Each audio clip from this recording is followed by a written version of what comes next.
La DJI Osmo Pocket 3 est sans aucun doute la caméra ultime pour créer facilement des vidéos de voyage, des vlogs, des reportages et des vidéos pour les réseaux sociaux, à condition de savoir utiliser les bons réglages pour tirer le meilleur parti de cette petite caméra de poche.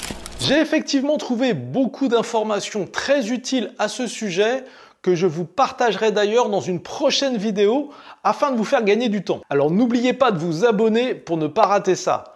En revanche, ce que je n'ai pas trouvé, ce sont les réglages à utiliser sur l'Osmo Pocket 3 pour filmer en mode run and gun. Autrement dit, pour ceux qui ne parlent pas anglais, pour faire des vidéos facilement en mode prêt à filmer. Avant de rentrer dans le vif du sujet, ce que vous devez savoir, c'est que si vous utilisez des réglages cinéma sur votre Osmo Pocket, vous devrez alors également utiliser des filtres ND et les changer en fonction de la luminosité ambiante et également ajuster certains paramètres comme la balance des blancs en fonction des conditions d'éclairage du lieu où vous filmez. Bref, tout ça c'est parfait si vous avez le temps de tourner vos vidéos tranquillement. Par contre, si vous êtes en mode voyage en couple ou en famille, ou vous voulez juste filmer un vlog sans vous prendre la tête à changer des petits filtres ND magnétiques en pleine rue, ce qui risque rapidement de prendre la tête à tout le monde, je vous préviens, c'est du vécu, alors vous avez besoin d'utiliser des paramètres simples et efficaces que j'appelle les réglages Run and Gun. Et là, vous êtes sur la bonne vidéo car je vais vous montrer comment utiliser les bons réglages pour votre Osmo Pocket 3. Prenez votre petit carnet et votre stylo pour prendre des notes car je pense que vous allez apprendre des choses intéressantes. Allez-y, c'est parti, je vous montre tout ça tout de suite sur mon Osmo Pocket. Alors voilà, on est dans les réglages de l'Osmo Pocket. La première chose à activer, c'est le mode Face Tracking Selfie. Cela permet à la caméra de faire la mise au point automatiquement sur votre visage quand vous vous filmez en mode selfie. Deuxième réglage, c'est le mode de rotation automatique. Ici, vous appuyez 2 fois pour l'activer, ce qui est très pratique puisque la caméra va filmer dans le sens de l'écran. Si l'écran est à l'horizontale comme ceci, alors ça filme une image horizontale. Et si vous pivotez l'écran à la verticale, automatiquement, vous allez enregistrer une vidéo au format vertical. Ensuite, on va modifier la vitesse de rotation de la nacelle. Je vous conseille de la passer sur lente, ce qui permet d'obtenir des mouvements plus fluides de la nacelle lorsqu'elle se déplace. Ensuite, on va régler le mode de nacelle.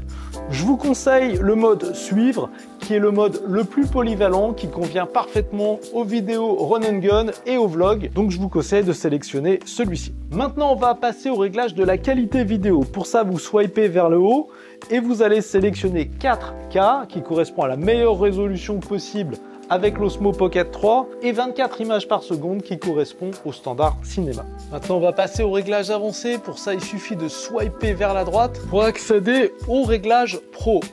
Dans Exposition, je vous conseille de rester sur Auto.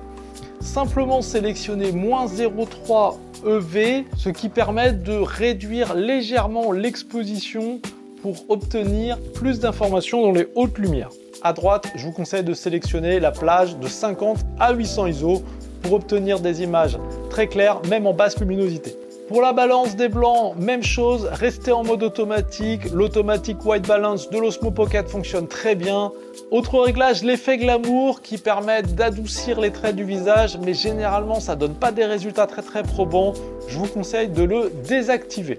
Pour les couleurs, vous pouvez soit rester en mode normal, si vous voulez absolument pas vous prendre la tête avec le color grading.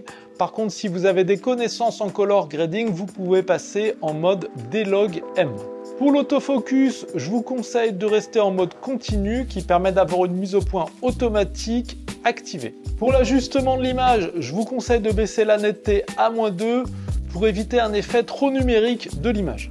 On va maintenant passer au réglage audio. Pour l'audio, c'est simple. Pour le canal, vous allez sélectionner stéréo. Pour la réduction du bruit, vous allez sélectionner on.